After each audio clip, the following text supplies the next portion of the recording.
सतत आवेश वितरण के कारण बल।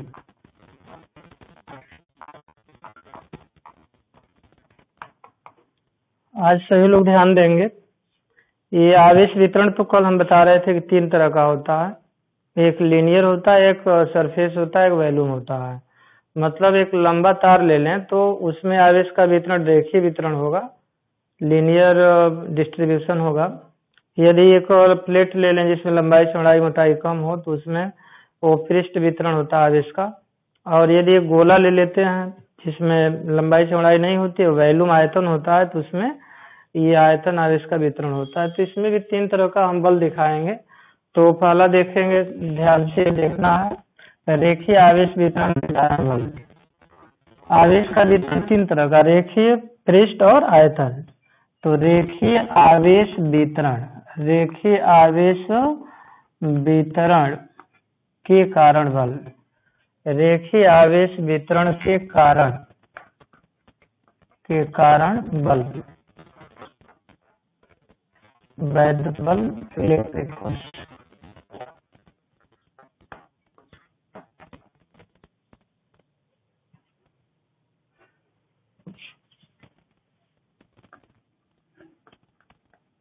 Electric force due to linear, due to continuous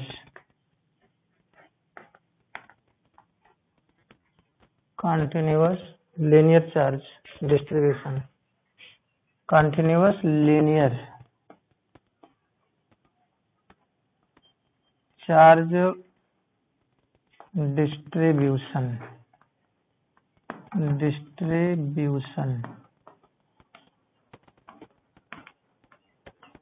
electric force due to continuous linear charge distribution. ध्यान देंगे, ये रेखीय आवेश वितरण के कारण बल हमें दिखाना है। तो इसमें मान लेंगे, माना कि ये अक्षों का प्रतिच्छेद बिंदु जो देख रहे हैं वो मान लेंगे ये y अक्ष और x अक्ष। y अक्ष और x अक्ष का जो प्रतिच्छेद बिंदु है वो कहलाता है मूल बिंदु। और मूल बिंदु से मान लेंगे कुछ दूरी पर एक पतला तार है, और ये जो पतला तार देख रहे हैं वायर है, पतला वायर, इसमें मोटाई या लंबाई या चौड़ाई की लंबाई नहीं, इसमें मोटाई की तुलना में लंबाई ज्यादा है। जब इसको हम आवेशित करेंगे तो आवेश की मात्रा जो होगी एक समान रूप से वितरित होगी। थोड़ा ध्यान देंगे, यदि मान लिया जाए कि इस जो चालक के तार है इसकी एक अति सूक्ष्म लंबाई लें और उस अति सूक्ष्म लंबाई को हम डेल्टा एल मानेंगे, तो उसकी स्थिति क्या होगी, ये मूल बिंदु से स्थिति इसका हम मान लेंगे वेक्टर r1। तो ये डेल्टा एल लंबाई से जो परिबद्ध आवेश होगा वह भी अति सूक्ष्म होगा, और उस आवेश को हम मान लेंगे dq। चूंकि लंबाई अति सूक्ष्म हम लिए हैं तो चार्ज भी क्या होगा, अति सूक्ष्म होगा। और इस आवेशित जो चालक एक तरह से है, कहने का मतलब ये रेखीय आवेश जो वितरण है उसके कारण बल दिखाना है। तो एक चालक की अति सूक्ष्म लंबाई डेल्टा एल पर आवेश माना गया है dq, और एक परीक्षण आवेश हम ले रहे हैं, परीक्षण आवेश का परिमाण इसमें हम मान लेंगे q0 चाहे q0। अब यहाँ से जो दूरी होगी मूल बिंदु की, परीक्षण आवेश की स्थिति जो होगी वह वेक्टर हम r2 मानेंगे। अब देखना है कि ये आवेश जो सतत आवेश वितरण है, कंटिन्यूअस जो देख रहे हैं चार्ज लीनियर चार्ज डिस्ट्रीब्यूशन है, उसके कारण यहाँ बल उत्पन्न होगा। तो इसके कारण तो ये dq और q0 के बीच जो दूरी होगी उसको हम क्या करेंगे कि वेक्टर r मान लेंगे। आ रही है बात को समझ में? और इसके कारण इस पर जब बल लगेगा तो यहाँ r12 भी हम लिख सकते हैं, और इसके कारण इस पर जो बल लगेगा F12 भी कहेंगे। ध्यान देंगे, और इसका मान जानते हैं क्या होगा, इसका मान जो होगा, ध्यान देंगे, इस वेक्टर का और इस वेक्टर दोनों का यह योगफल है। तो इसका मान बताने के लिए R2 में से R1 को क्या करना पड़ेगा, घटाना भी पड़ेगा। तो वेक्टर R12 इक्वल्स टू हम वेक्टर R2 माइनस आवश्यकता पड़ने पर वेक्टर R1 भी लिख सकते हैं। अब चूंकि हमें सतत आवेश वितरण के कारण बल दिखाना है, जैसा कि कल हम बता रहे थे आवेश का रेखीय वितरण, तो आवेश का रेखीय वितरण जो आवेश का जो रेखीय घनत्व था, आवेश का रेखीय घनत्व तुम लोगों को हम बताए थे कल, आवेश का रेखीय घनत्व, आवेश का जो रेखीय घनत्व होगा, आवेश के रेखीय घनत्व को लेमडा से दिखाया गया था। लेमडा बराबर कल हम बताए थे कि आवेश dq अपान लंबाई dl, चाहे वो डेल्टा एल या कुछ भी हम मान सकते हैं। और इसमें थोड़ा सा ध्यान देंगे, जो ये डेल्टा एल है, अब चार्ज जो होगा dq, charge dq equals to lambda into delta L. अब सतत आवेश वितरण के कारण तो हमें बल दिखाना है, एक अति सूक्ष्म आवेश है dq, उसके कारण q नॉट पर जो बल लगेगा वो ध्यान देंगे।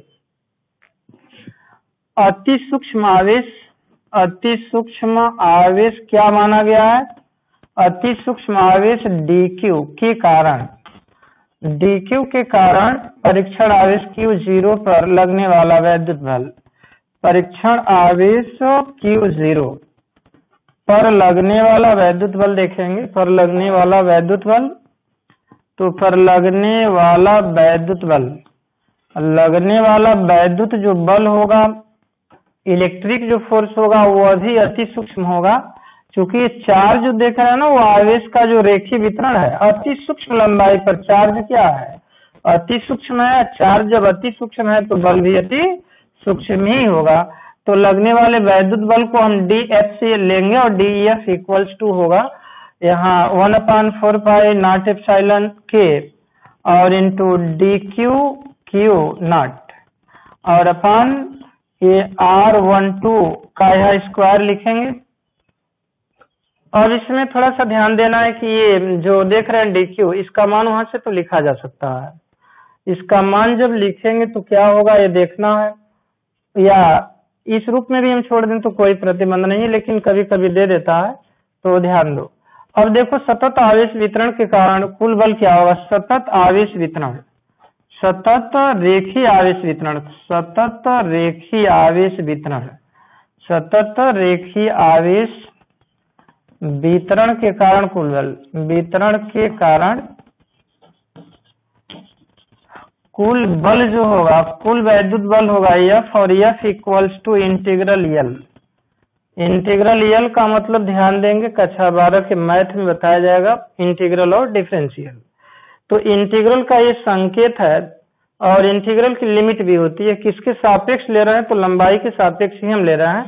तो इंटीग्रल L तो 1/4 pi naught epsilon k into dq और q नॉट अपान R12 का स्क्वायर यहाँ लिख सकते हैं, R का भी स्क्वायर कर लेंगे, वेक्टर फॉर्म में दिखाएंगे तब इसकी जरूरत पड़ेगी, या F इक्वल्स टू इसमें जो कांस्टेंट है उसको इंटीग्रल के बाहर लेंगे। तो इंटीग्रल के बाहर देख रहे हैं क्या है, इंटीग्रल के बाहर dq का मान रखा भी जा सकता है।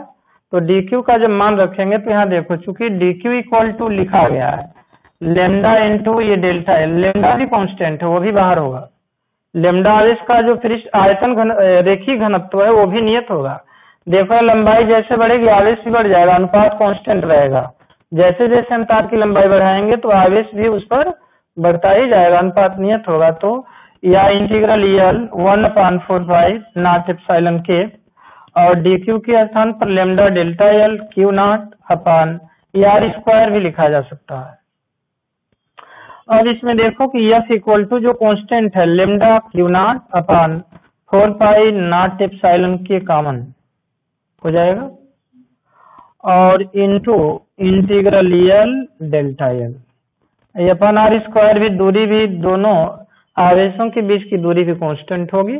अब इंटीग्रल डेल्टा L होगा तो यहाँ लिख सकते हैं या F equal to 1/4 pi naught epsilon k into lambda q0 upon R square into EL होगा। R square into L. देखो जब यहाँ वेक्टर लगाओगे तो यहाँ इंटू आर कैप भी देना पड़ेगा, यूनिट वेक्टर भी देना पड़ेगा। जब यहाँ वेक्टर लगाओ, वेक्टर फॉर्म में जब दिखाना होगा तो, क्योंकि ये जो बल होता है सदिश स्वरूप में भी बल होता है। यदि इस वेक्टर को हटा दें तो आर कैप की कोई जरूरत नहीं है, क्योंकि जब वेक्टर रहेगा एफ के ऊपर तो वो सदिश राशि होगी। वेक्टर हटा देंगे केवल परिमाण बचेगा एफ बल, तो यहाँ यूनिट वेक्टर की जरूरत नहीं पड़ेगी। तो वेक्टर एफ इक्वल टू इतना हुआ, किसके कारण ये बल हुआ, तो ये रेखीय आवेश वितरण के कारण बल हुआ। अब इसके बाद देखना है दो अब प्रकार के बल अभी देखेंगे। अभी तो रेखीय आवेश वितरण कारण बल देखें, अब देखेंगे पृष्ठ आवेश वितरण के कारण बल, उसके बाद आयतन आवेश वितरण के कारण बल देखेंगे, और उसके बाद तब हम इस लेसन की अगली हेडिंग जो बहुत इंपॉर्टेंट है आगे शुरू करेंगे।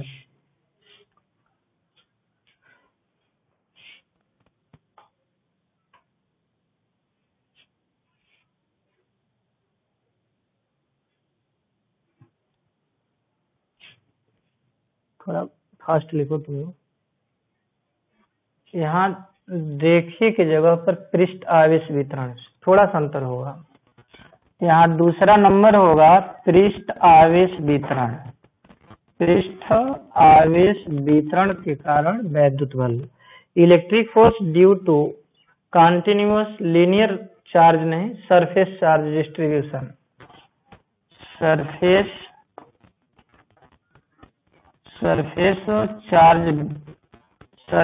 Charge distribution. अब थोड़ा सा ध्यान देंगे, सभी लोग विशेष ध्यान देंगे, ये जो लंबा तार नहीं लेंगे, यहाँ क्या करेंगे, एक प्लेट लेंगे और प्लेट जान रहे हैं कि उसमें मोटाई जो होती है बहुत सूक्ष्म होगी, ये मोटाई अति सूक्ष्म होगी लंबाई चौड़ाई की तुलना में, और इस प्लेट को एक समान रूप से हम आवेशित करेंगे और इस पर आवेश की मात्रा हम मान लेंगे, ये ध्यान देना, इस पर एक सूक्ष्म क्षेत्रफल ले लिया जाए, तो ये सूक्ष्म क्षेत्रफल होगा डी ए, तो डी ए पर चार्ज भी अति सूक्ष्म होगा डी क्यू। तो देखो यह क्षेत्रफल सरफेस चार्ज डिस्ट्रीब्यूशन का मतलब पृष्ठ आवेश वितरण के कारण हमें बल देखना है, तो यहाँ आवेश का रेखीय घनत्व तो नहीं होगा, यहाँ होगा आवेश का पृष्ठ घनत्व। तो आवेश का जो पृष्ठ घनत्व होगा उसको कल हम सिग्मा से बताए थे, सिग्मा बराबर डी क्यू अपान क्या होगा, तो यहाँ डी ए होगा, जहाँ डी ए जान रहे हैं अति सूक्ष्म क्षेत्रफल है, डी क्यू बराबर सिग्मा इंटू डी ए। अब अति सूक्ष्म आवेश डी क्यू के कारण परीक्षण आवेश Q0 पर लगने वाला वैद्युत बल तो होगा यही, बिल्कुल यही होगा, लेकिन सतत पृष्ठ आवेश वितरण के कारण, सतत पृष्ठ आवेश वितरण के कारण कुल बल, तो यहाँ इंटीग्रल यल नहीं लिखेंगे, इंटीग्रल ए लिखेंगे, मतलब क्षेत्रफल के सापेक्ष समाकलन करेंगे इंटीग्रल ए, और यहाँ डी क्यू इक्वल टू देख रहे हैं कि सिग्मा इंटू लिखा गया है सिग्मा इंटू डी ए, तो यहाँ सिग्मा इंटू डी ए लिखें, sigma into D A upon R square, या यहाँ सिग्मा कॉमन होगा integral D A, integral A D A ध्यान देंगे, इंटीग्रल ए डी ए, तो integral D A equal to होता है A, integral D A equal to A होगा, तो यहाँ सिग्मा और यहाँ होगा डी ए, तो इंटीग्रल डी ए तो हो जाएगा ये, और यहाँ आर कैप भी लिखेंगे यूनिट वेक्टर, तो इसमें देखेंगे सिग्मा इंटू ए जो देख रहे हैं वो डी क्यू के बराबर भी हो जाएगा, जिससे सिग्मा इंटू ए बराबर क्या होगा क्यू, आवेश का वो कुल वितरण, यहाँ से देखो सिग्मा इंटू ए करोगे तो क्यू के ही बराबर होगा, तो क्यू क्यू जीरो भी हो जाएगा वो अपान आर स्क्वायर, जो कि बल है वो इस तरह से होगा। आवेश का देख रहा है पृष्ठ आवेश वितरण के कारण वैद्युत बल। इसके बाद इसमें एक हेडिंग और है, वो होगा आयतन आवेश वितरण के कारण बल।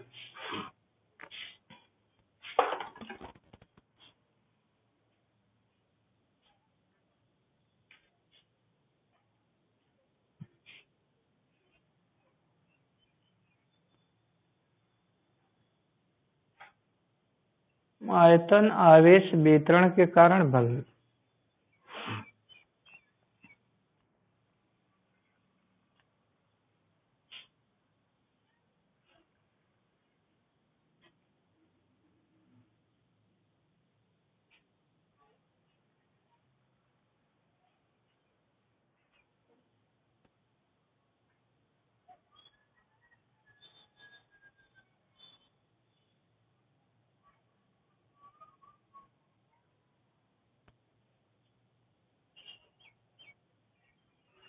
इसमें अब ध्यान देंगे, फिगर में थोड़ा सा ध्यान देना है।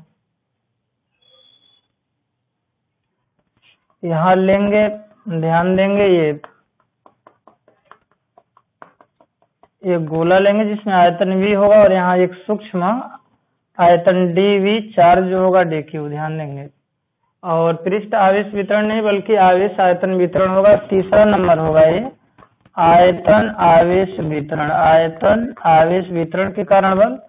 और यहाँ electric force due to continuous volume charge distribution. और यहाँ आवेश का पृष्ठ घनत्व नहीं बल्कि आवेश का ये आयतन घनत्व होगा। आवेश का आयतन घनत्व बराबर, तो यहाँ सिर्फ dV लिखेंगे और ये dq बराबर होगा, ये रो से दिखाएंगे आवेश के आयतन घनत्व को रो से, और यहाँ dV। देखो अति सूक्ष्म आवेश dq के कारण परीक्षण आवेश पर लगने वाला वैद्युत बल, सूत्र में थोड़ा सा ध्यान देंगे, ये तो होगा सतत आयतन आवेश वितरण के कारण, सतत आयतन आवेश वितरण के कारण कुल बल। तो यहाँ वॉल्यूम के रिस्पेक्ट में हम इंटीग्रल ले रहे हैं, integral V 1/4 naught epsilon 0 k into dq q0 upon r12 square dq equals to rho into dV। अब यहाँ V इक्वल्स टू, तो यहाँ रो इंटू dV लिखेंगे, रो इंटू dV q0 अपन r स्क्वायर। यहाँ रो कॉमन लेंगे तो रो कॉमन लेंगे तो इंटीग्रल dV यहाँ होगा और यहाँ हो जाएगा V। अब यहाँ थोड़ा सा ध्यान देना है, इंटीग्रल यह वेक्टर F इक्वल टू होगा 1/4 naught epsilon k into r square, और इंटू ये इंटीग्रल होगा, इंटीग्रल की जगह पर हम इंटीग्रल V dV लिख सकते हैं V, तो ये होगा यहाँ V होगा और यहाँ रो इंटू q0 होगा, क्योंकि integral V dV equals to V संपूर्ण आयतन, यह है संपूर्ण आयतन। इस तरह से सतत आवेश वितरण के कारण बल अब समाप्त हो जाता है।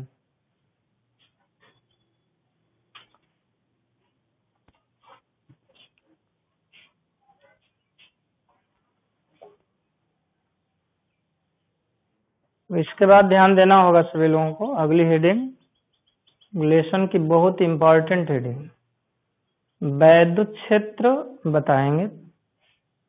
वैद्युत क्षेत्र के कारण भी हम परीक्षण आवेश पर बल दिखाएंगे। उसके बाद तो हम तुम लोगों को वैद्युत क्षेत्र बताने के बाद वैद्युत विभव वाला लेसन भी आ गया है, गॉस थ्योरम भी बताएंगे। तो ध्यान देंगे, वैद्युत क्षेत्र, इलेक्ट्रिक फील्ड क्या है, वैद्युत क्षेत्र, वैद्युत क्षेत्र, इलेक्ट्रिक फील्ड बहुत इंपॉर्टेंट हेडिंग, वैद्युत क्षेत्र।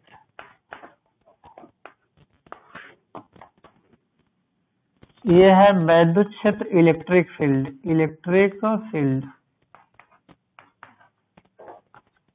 Electric field.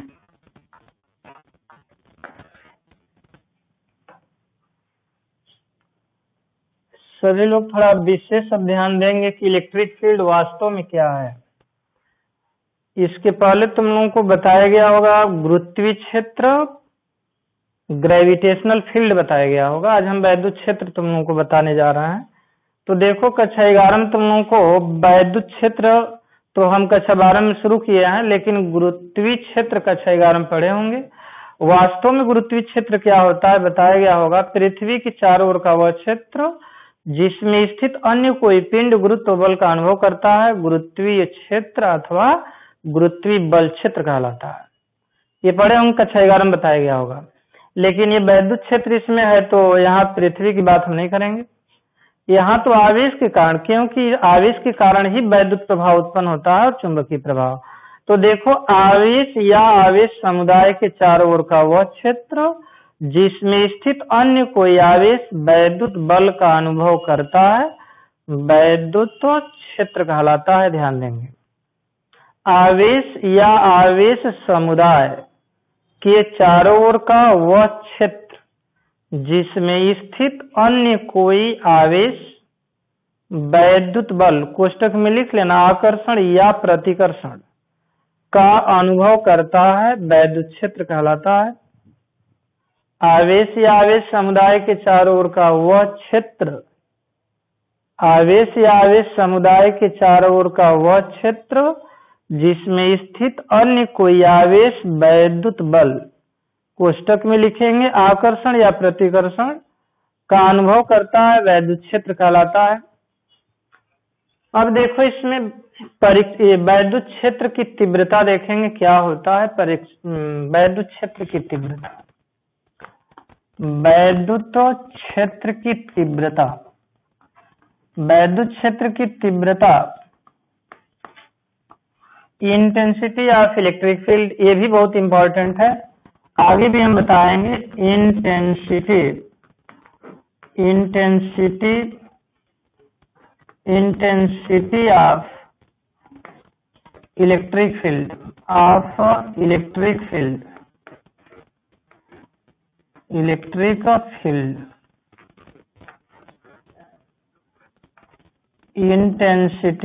Of electric field intensity of electric field वैद्युत क्षेत्र की तीव्रता क्या होती है ध्यान देंगे। तो वैद्युत क्षेत्र की तीव्रता और वैद्युत क्षेत्र में थोड़ा अंतर अभी हम बता रहे थे कि आवेश या आवेश समुदाय के चारों ओर का वह क्षेत्र जिसमें स्थित अन्य कोई आवेश वैद्युत बल का अनुभव करता है वैद्युत क्षेत्र कहलाता है। ध्यान देंगे अब देखो वैद्युत क्षेत्र की तीव्रता, तो वैद्युत क्षेत्र के कारण आवेशित कणों पर बल भी लगता है।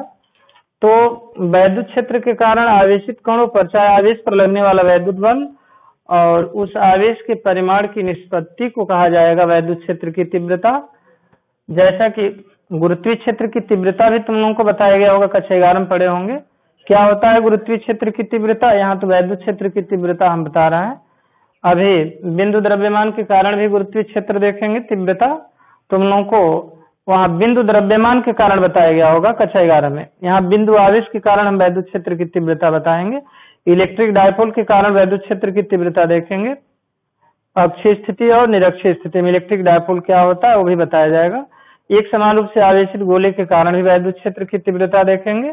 एक समान रूप से आवेशित अनंत लंबाई के ऋजुरेखीय चालक तार के कारण भी वैद्युत क्षेत्र की तीव्रता देखेंगे। अनंत विस्तार वाली समतल चादर के निकट भी वैद्युत क्षेत्र की तीव्रता और एक समान रूप से आवेशित गोली चालक के अंदर, गोली चालक के पृष्ठ पर और गोली चालक के बाहर भी वैद्युत क्षेत्र की तीव्रता दिखाएंगे। वैसे वैद्युत क्षेत्र की तीव्रता आगे बहुत है बताया जाएगा। तो देखो इसमें I इक्वल टू लिखा जाएगा, ये भी वेक्टर है, vector I equal to vector F upon ये होगा नॉट Q। तो कहने का मतलब वैद्युत क्षेत्र में स्थित किसी परीक्षण आवेश पर लगने वाले वैद्युत बल और उस परीक्षण आवेश के मान की निष्पत्ति को अनुपात को उस बिंदु पर वैद्युत क्षेत्र की तीव्रता कहते हैं, उसे I से दिखाया जाता है। वेक्टर I इक्वल टू होगा vector F upon not Q। इसका मात्रक देखेंगे, मात्रक जो होगा तो F का मात्रक तो जानते हैं न्यूटन, और ये आवेश है तो इसका मात्रक क्या होगा तो कूलाम, न्यूटन प्रति कूलाम होगा। इसके मूल मात्रक की बात आएगी तो मूल मात्रक भी ध्यान देंगे। मूल मात्रक न्यूटन की जगह पर किलोग्राम मीटर प्रति सेकंड स्क्वायर, कूलाम एम्पियर गुणे सेकंड होता है, एम्पियर गुणे सेकंड। तो अब बता सकते हैं कि किलोग्राम मीटर प्रति एम्पियर सेकंड की घाते 3, प्रति एम्पियर सेकंड की घाते 3 होगा। अब इसकी बीमा भी देखेंगे, वैद्युत क्षेत्र की तीव्रता की बीमा। तो बीमा बताने के लिए देखो किलोग्राम तो एम लिखा जाए, यहाँ एम एल और यहाँ ए टी पर 3 होगा, या ये होगा एम एल टी पर -3 और ये पर -1 होगा। ये वैद्युत क्षेत्र की तीव्रता का परिभाषा मात्रक विमा सब बताया गया। परिभाषा में लिखेंगे किसी परीक्षण आवेश पर लगने वाला वैद्युत बल F और उस परीक्षण आवेश के मान की निष्पत्ति को वैद्युत क्षेत्र की तीव्रता कहते हैं। वैद्युत क्षेत्र की तीव्रता कहते हैं, I से दिखाया जाता है। अब इसके बाद देखेंगे वैद्युत क्षेत्र के कारण परीक्षण आवेश पर बल। वैद्युत क्षेत्र E के कारण, वैद्युत क्षेत्र E के कारण परीक्षण आवेश पर बल, परीक्षण आवेश पर बल, तो परीक्षण आवेश पर बल F इक्वल टू होगा नॉट Q इंटू E, जहाँ E होगा वैद्युत क्षेत्र और Q नॉट आवेश, परीक्षण आवेश। तो इस वैद्युत क्षेत्र E के कारण परीक्षण आवेश पर बल F बराबर नॉट Q E होगा वैद्युत क्षेत्र की तीव्रता की परिभाषा से लिखा गया है। तो वैद्युत क्षेत्र E के कारण जो बल लगेगा, अभी हम बता रहे थे कि बिंदु आवेश या आवेश समुदाय के चारों ओर का वह क्षेत्र जिस पर वैद्युत बल कार्य करता है, मतलब आवेश या आवेश समुदाय के चारों ओर का वह क्षेत्र जिसमें स्थित अन्य कोई परीक्षण आवेश वैद्युत बल का अनुभव करता है। किसके कारण? तो वैद्युत क्षेत्र के कारण। तो वैद्युत क्षेत्र को यहाँ E से दिखाया गया है और क्षेत्र की तीव्रता को I से दिखाया गया है। तो E के कारण जो परीक्षण आवेश पर बल होगा F, तो Q नॉट E होगा। तो देखो दो बिंदु आवेशों के बीच बल लगता है कूलाम के नियमानुसार, और वैद्युत क्षेत्र के कारण जो बल लगेगा इसके अनुसार। यदि EF को वेक्टर का रूप देंगे, यदि वेक्टर EF हम लिखना चाहें तो ये तो स्केलर है, अदिश है Q नॉट, लेकिन ये है वेक्टर E, ये है सदिश स्वरूप है।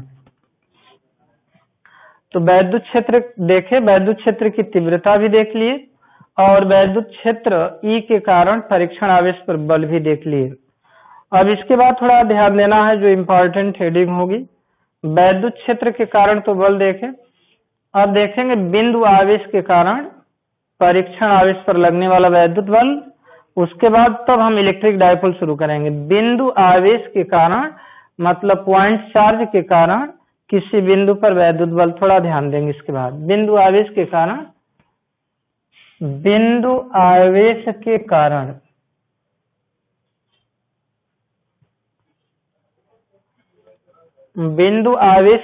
बल, तो बिंदु आवेश के कारण बल तो हम दिखाएंगे तुम लोगों को, लेकिन अभी नहीं। जो लेसन आएगा आगे गॉस थ्योरम, उसमें हम सिद्ध भी करेंगे, वहीं कूलाम का नियम भी हो जाएगा। तो कूलाम का नियम आगे है, बिंदु आवेश के कारण बल भी आगे है, उसको आगे देखना। इसमें अब देखो वैद्युत क्षेत्र तो हो गया, वैद्युत क्षेत्र की तीव्रता भी हम बता दिए। वैद्युत बल रेखाओं की बात आएगी कि इलेक्ट्रिक फोर्स लाइंस क्या होती है। वैद्युत बल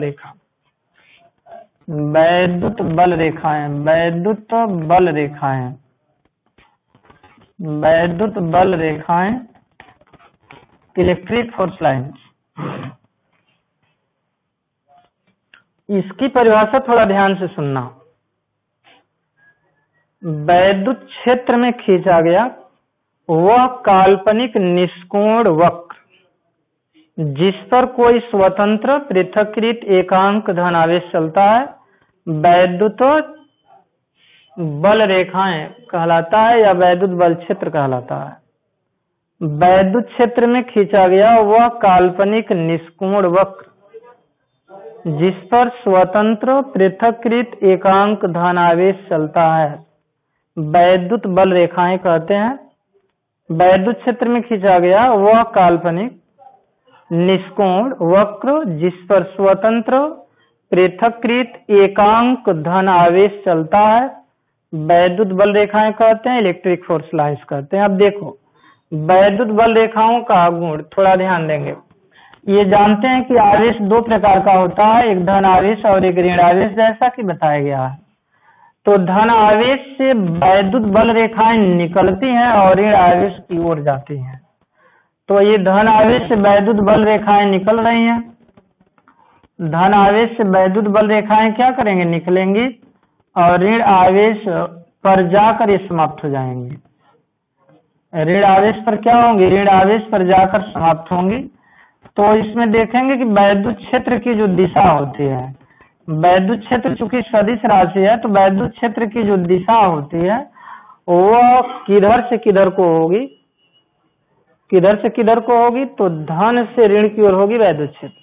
मतलब वैद्युत क्षेत्र की दिशा धन से परे दूर और ऋण आवेश की ओर होगी वैद्युत क्षेत्र। जैसा कि अभी हम बता रहे थे कि वैद्युत क्षेत्र में खींचा गया वह काल्पनिक निष्कोण वक्र जिस पर स्वतंत्र पृथक्कृत एकांक धनावेश चलता है वैद्युत बल रेखाएं कहते हैं। वैद्युत क्षेत्र में खींचा गया वह काल्पनिक निष्कोण वक्र जिस पर स्वतंत्र पृथक्कृत एकांक धनावेश चलता है वैद्युत बल रेखाएं कहते हैं।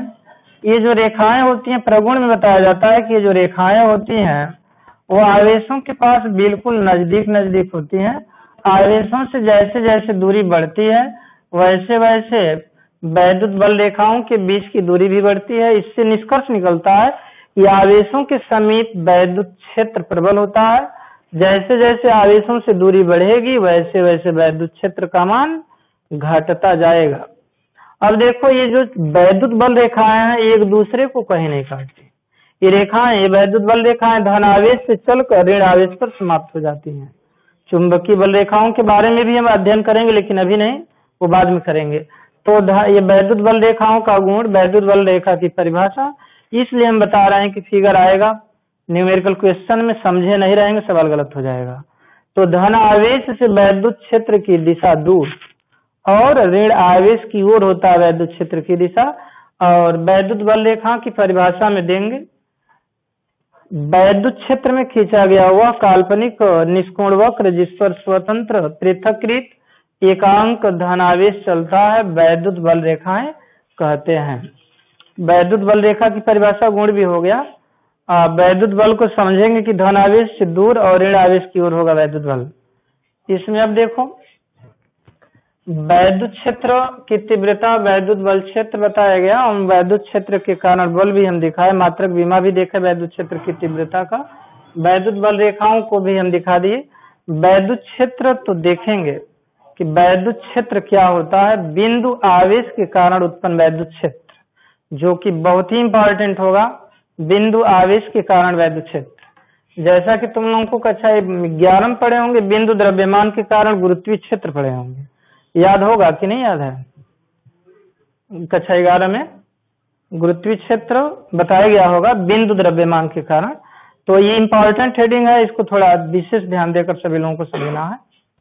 बिंदु आवेश के कारण वैद्युत क्षेत्र की तीव्रता, बिंदु आवेश के कारण, बिंदु आवेश के कारण वैद्युत क्षेत्र, बिंदु आवेश के कारण वैद्युत क्षेत्र की तीव्रता, वैद्युत क्षेत्र की तीव्रता, बिंदु आवेश के कारण वैद्युत क्षेत्र की तीव्रता ध्यान देंगे। Intensity of electric field due to, intensity of electric field, of electric field, of electric field due, electric field due to a point charge, due to a point charge, ध्यान देना due to a point charge. Intensity of electric field due to a point charge, इसमें ध्यान देना है। इसे मान लेंगे, माना कि बिंदु O पर एक बिंदु आवेश पॉइंट चार्ज स्थित है और इससे कुछ दूरी पर एक परीक्षण आवेश लिया गया है, कुछ दूरी पर बिंदु ये है और यहाँ से इसकी दूरी को हम कुछ भी मान सकते हैं, जो मानना है मान सकते हैं। क्योंकि x के अंदर से इसलिए हम इसको x मान ले दूरी को। और ये बिंदु ए पर एक परीक्षण आवेश बिंदु ए पर लिया गया है, इसका मान है Q0 या Q0। अब देखो इस बिंदु ए से जैसे ही परीक्षण आवेश को आगे हम ले जाएंगे बी तक, अति सूक्ष्म दूरी विस्थापित करेंगे और इस तरह से होता हुआ और चला जाएगा कहाँ, अनंत पर। तो वैद्युत क्षेत्र की तीव्रता में ध्यान देंगे, परीक्षण आवेश को वैद्युत क्षेत्र से अनंत तक ले जाने में किया गया कार्य। एक चीज देखेंगे, वैद्युत विभव की बात आएगी तो तुम लोगों को गुरुत्वीय विभव भी बताया गया होगा कि नहीं बताया गया? यहाँ परीक्षण आवेश। तो अब बताओ कि क्योंकि वैद्युत बल देखेंगे, वैद्युत बल जब मालूम होगा परीक्षण आवेश से भाग दे देंगे, वैद्युत क्षेत्र की तीव्रता आ जाएगी।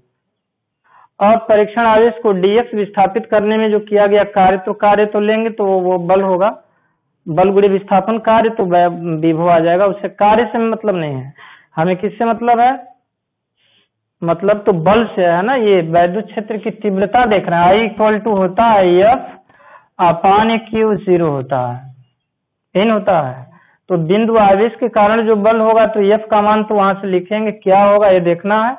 तो देखो यहाँ I को हम E भी लिख सकते हैं, E बराबर 1/4 pi naught epsilon into Q अपान R स्क्वायर, Q अपान R स्क्वायर लिखना है। कैसे आएगा ये देखना है। अब ये देख रहे हैं कैसे आएगा इतना, तो ध्यान दो। देखो अति सूक्ष्म विस्थापित करेंगे तो कार्य तो होगा, बल से हमें मतलब है, तो बल F बराबर जानते हैं क्या होता है।